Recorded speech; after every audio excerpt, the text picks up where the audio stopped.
The dark room. The curtains were the first thing Marcus changed when he moved in.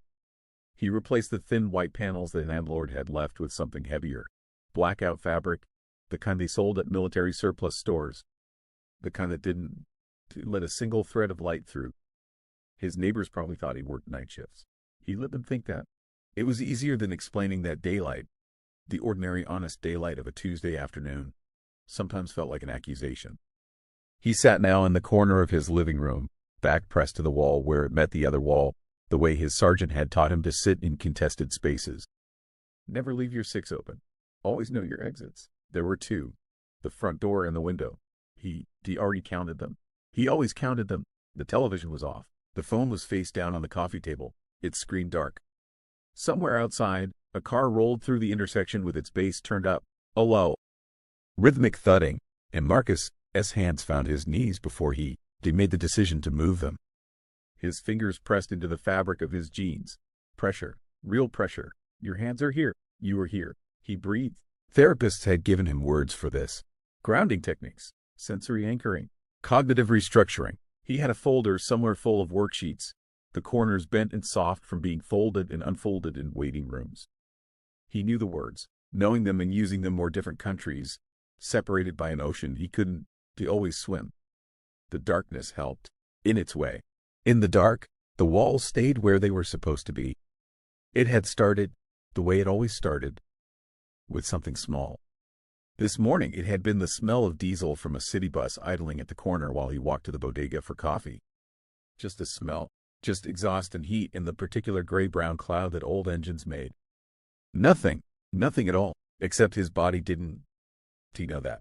His body remembered another smell, almost identical, in a place where the air was never cool and the dust was the color of old bone and the diesel came from a vehicle that had stopped moving for reasons that had nothing to do with a traffic light. His body had encoded that memory not in language, not in narrative, but in something older and more immediate, in heartbeat and muscle and the instinct to flatten, to cover, to make yourself as small as the world would let you. So he had stood on the corner of 5th and Morrison on a Wednesday morning in June, and he had not been there at all.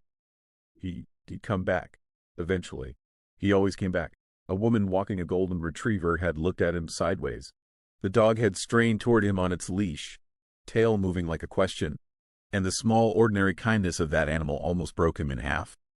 He made it home. He locked the door. He pressed his back to the corner where the walls met, and he pulled the dark around himself like the only blanket that still made sense. The room was quiet. Marcus closed his eyes, though it made no difference. The darkness behind his eyelids and the darkness of the room were close to the same. He let his breathing slow. In for 4, hold for 4, out for 4. A box. A small, manageable box of air that was his, that no one could take. That existed in this room on this street in this city where the only war being waged was the one inside his chest. He thought about Eddie. He tried not to, but tonight Eddie was close. Eddie was always close in the dark. Eddie, who had been from somewhere flat and agricultural in the middle of the country, who had talked constantly about his mother's cooking and a girl named Priya he met at a college party 2 weeks before his deployment orders came through. Eddie, who had a laugh like a screen door in summer, sudden and bright and instantly familiar. Eddie, who had been standing 6 feet to Marcus's left when the world rearranged itself. You could have moved left, the voice said. It wasn't really a voice. It was more like a groove worn into the floor of his thinking, a path his mind returned to without meaning to. You could have told him to switch positions. You could have. Stop, Marcus said aloud. His voice was rough from disuse. The word landed in the dark room and dissolved.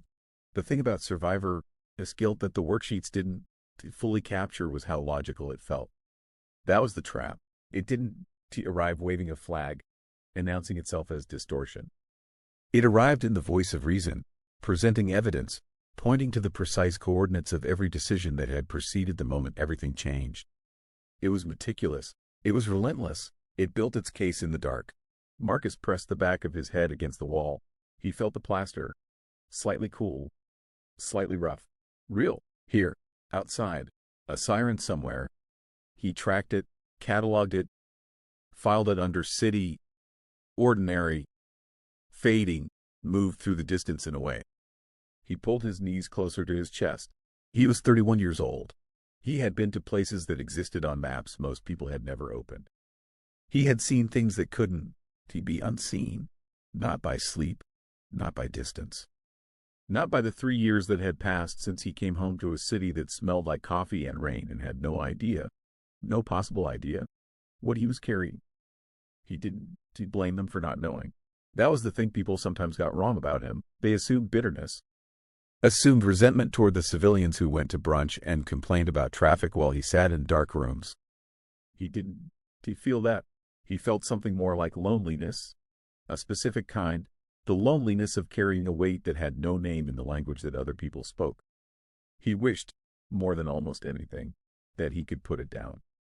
Just for an afternoon, time passed the way time did in dark rooms, strangely, in uneven increments. He may have drifted, he wasn't sure. There was a long, syrupy period where the thoughts grew quieter, where Eddie receded to the place Marcus always hoped he would stay, somewhere bearable. Somewhere he could remember the screen door laugh without the rest of it. He thought about the retriever this morning, the way its tail had moved. He thought about a morning, years before the deployment, when he'd gone fishing with his father at a lake so early that the mist was still on the water and the only sounds were the line going out and the gentle knock of the boat against its own wake. He thought about that morning in a long time.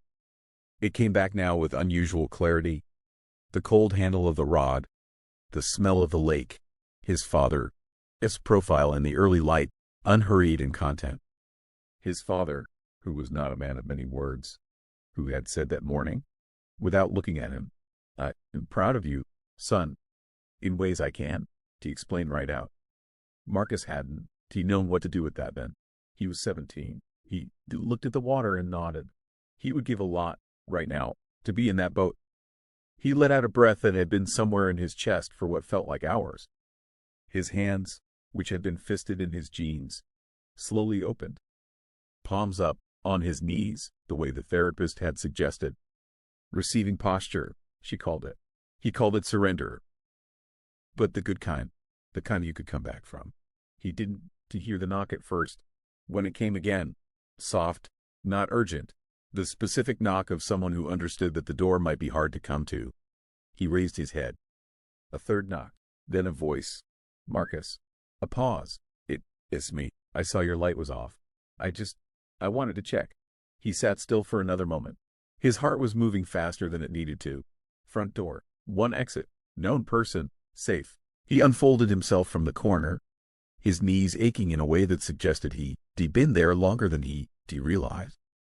He crossed the room in the dark, navigating by memory. The coffee table 3 steps, the lamp he never turned on 2 steps to the right, the door. He turned the deadbolt. He opened the door. The hallway light was soft, just the dim amber of the building, its fluorescent tubes. Nothing dramatic. But after the total dark of the room, it was enough to make him squint. His neighbor, Diane, stood in the doorway with the careful stillness of someone who had learned.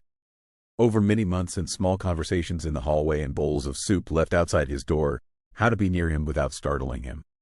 She was 60-something, a retired school teacher, hair cut short and silver. She was holding nothing. She had simply come. She looked at him, really looked, the way very few people did, and didn't say anything that needed to be said. She didn't say you should get some help or have you been eating, or the one he heard most from people who didn't know better. Have you tried just not thinking about it? She looked at him and her expression held something simple and true, the way that Lake had held the early morning, without judgment, without agenda, just present. She reached forward, unhurried, and took his hand in hers. And then, softly, as if the room itself had been waiting for permission, the light came. Not all at once, not the harsh snap of an overhead bulb. It came the way it comes in the early hours of morning, creeping under the edges of things, pooling in corners, finding the tops of furniture and the dust on the window ledge and the forgotten coffee mug on the counter. It came gradually, the way most of the things worth having come, without announcement, without flourish, illuminating the room not into something grand or transformed, but into something ordinary, familiar. The walls were still where he put them, the coffee table, the dark phone, the unread books stacked by the arm of the couch. The curtains, his heavy, light-refusing curtains, glowed faintly at their edges, the way thick things glow when light insists on them. It was still his room. Only now he could see it. Diane's hand was warm and dry and simply there, wrapped around his, the way an anchor is simply there, not asking to be felt, not requiring acknowledgement, just holding. She looked up at him. "Things are okay," she said quietly. "Are you okay?" Marcus stood in the doorway of his own life, one foot in the dark and one foot in the light, and he didn't answer right away. He didn't have the answer right away, and the particular kindness of this woman was that she wasn't asking for certainty. She was asking for now, just this breath, this moment, this doorway. He looked at her hand holding his. He looked at the lit room behind him, ordinary in his.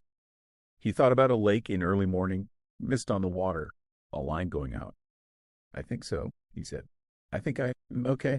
And it was enough. It was, for now, exactly enough. For every veteran carrying something that doesn't have a name yet, and for everyone who has ever knocked softly on a door in the dark. Asterisk.